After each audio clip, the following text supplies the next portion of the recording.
Hey guys, welcome back to Home Built, and this week we've got an extra episode and we're going to start working a bit on barb.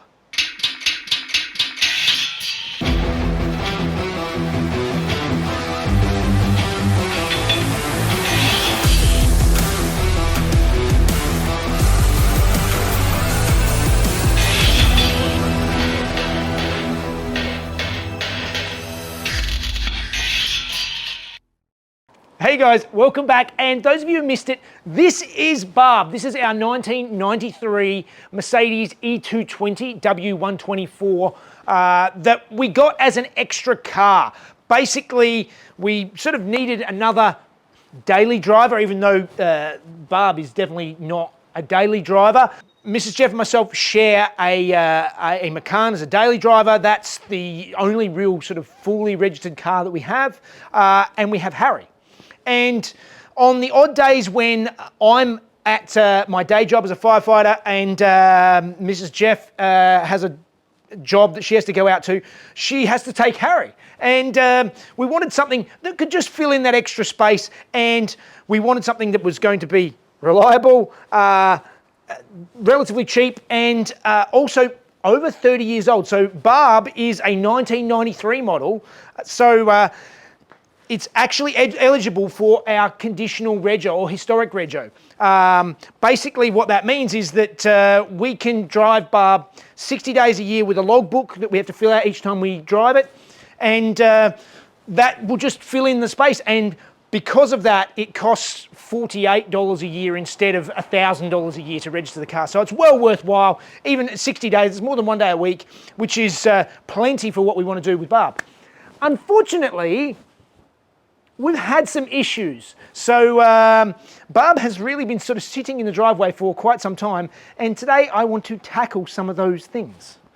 So basically what's been happening is barb was working fine, everything was going great, and then the battery died, and I was losing voltage, and the radio was dropping out, and I managed to sort of limp the car home, plugged the battery into my trickle charger. It ended up the battery had dropped the cell and the battery completely died and it was gone. So that started me down this whole rabbit hole, and let's pick you up to where we are now.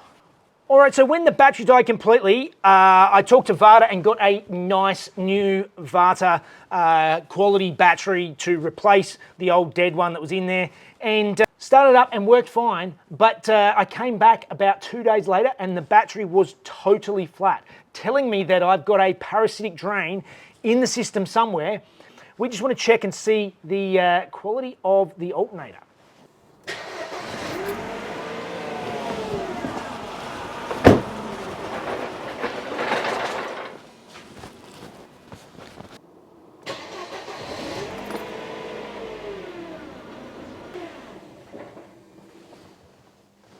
What is going on?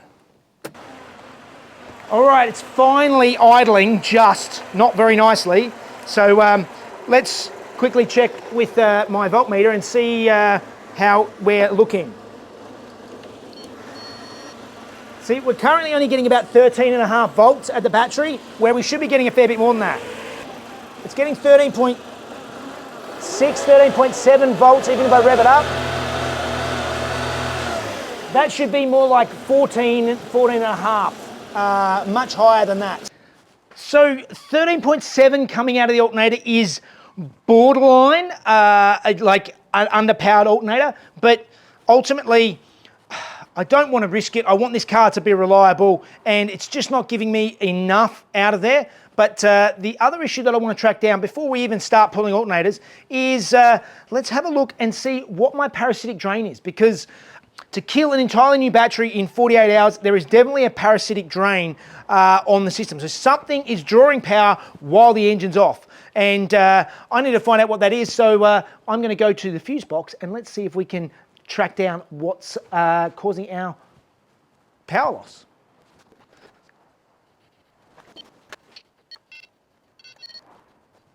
All right, I'm going to check for parasitic draw. So what I've done is I've disconnected my negative cable and I've put my multimeter into amps. And now I'm going to hold the black lead on the negative terminal of the battery and touch the red lead on.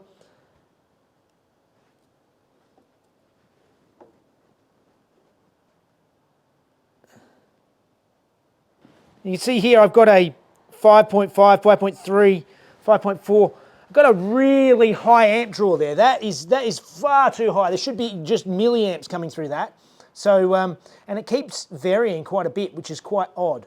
So what I'm going to do now is I'm going to go over and I'm going to start pulling fuses and watch this number. And when this number drops, I know that I've found the correct circuit. So after pulling every single fuse, the amp draw did not drop at all. So I gave up and took it to the local auto electrician. All right, so it's been a few days and I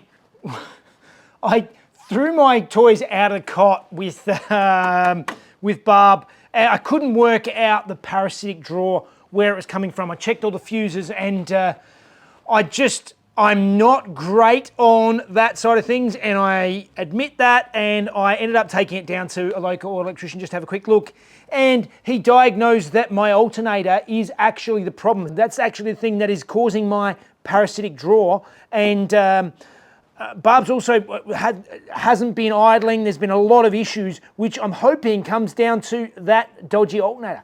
Thankfully, I already ordered a brand new Bosch genuine alternator for this, so let's quickly work out how to remove this now, and yeah, hopefully we have a nice, reliable Barb again.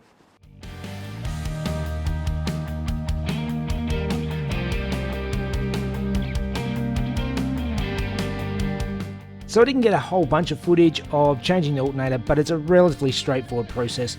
Just remove the belt and unbolt it and bolt the new one in.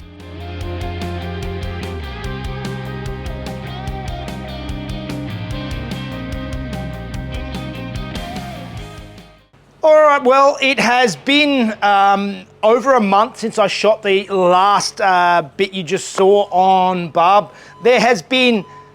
The whole thing has been a nightmare. I ended up throwing my toys out of the cot and I took the car down to a local experienced Mercedes repair place, actually the same place, that's looked after it for basically its entire life. And they sent the throttle body away and it came back as faulty. Now, the issue I had is that they said it needed a rebuild, but they wanted about $1,600 to rebuild the throttle body, and I thought surely I can get one cheaper than that. I thought just give it back and I'll check it. So that's what I want to tackle next. All right, so this is the throttle body opened up. So it's got the basic regular cable throttle here. You can see the throttle blade moves when you move the cable, but on the other side, this is your idle control. It just gives you a tiny little bit of throttle to open and close to give you idle control. And that is obviously what is not functioning the way it's supposed to. Common way that these fail is usually all of the wires that are inside in here usually become very brittle and all the sheathing falls off and they short out against each other and it just stops working. These look like they've been replaced or updated because the wires have all got heat shrink on them, which I've seen images, a lot of them don't. So something is not working here. So I'm going to start doing a little bit of testing and see if I can work out what the problem is. I did some research checking continuity and I found that this position here, this white wire, it's supposed to go to pin number 7 in this connector. And there was no continuity there. And after doing a bit of looking around and pulling it out, you can actually see that it actually had broken off.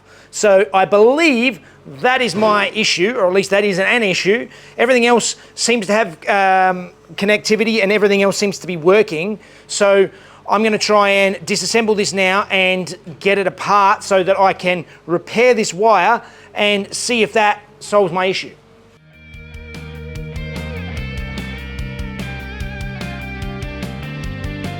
So I went through and I repaired this one wire, and I also went through, after doing some research, I found all of the resistances that every circuit needed to have, all the way through the different settings of the potentiometers, and it all is running to specs. So I believe that this throttle is running as it should.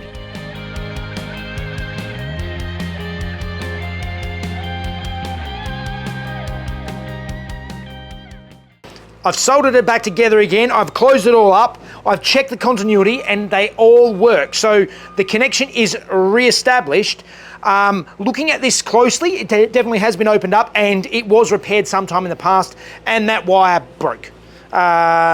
So I'm hoping that I can just bolt this back on again, plug it back in, and the car will now idle. So let's see if that works.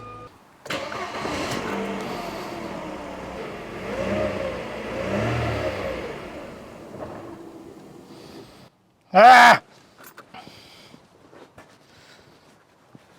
Ah!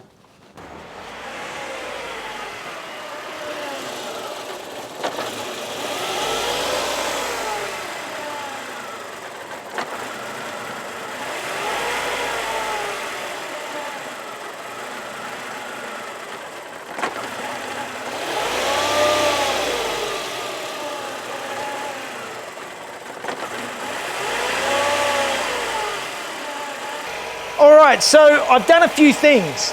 I adjusted my idle screw, so I've just wound up the idle a bit with the cable throttle, and while it's in park like it is here, it is idling a bit high, about 1300 RPM, but it seems to actually run and not stall. So the issue I was having before with the throttle was it would not idle at all ever.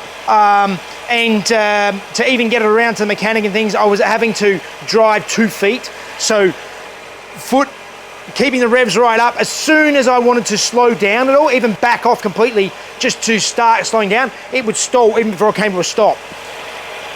Now that I've actually fixed or gone through the throttle body, it's still not great when it's cold. As soon as I start it up, it still doesn't want to idle. I need to give it revs for a little bit. It's old and tired, but I've adjusted the idle up a bit higher, so now while it is at least in park or in neutral, it's idling a little bit high. It's about 1300 RPM. As soon as I put it in drive, it's down about that 800-900 RPM, and it will be able to run, and it's not stalling when it stops. It seems to be able to just keep things going. All right, well, I think for now, Barb is fixed.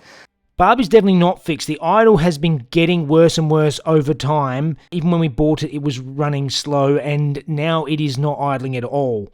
So I believe the problem goes deeper, and it's potentially to do with the other wiring in the engine bay, or at least that's where my head is right now. I definitely need to do something about the paint, so that will be something in the future. All of that for another episode. So like always, let me know what you think of Barb and my little project here, and yeah, we'll see you on the next one.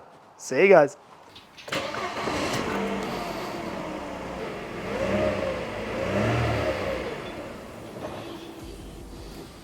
Ah!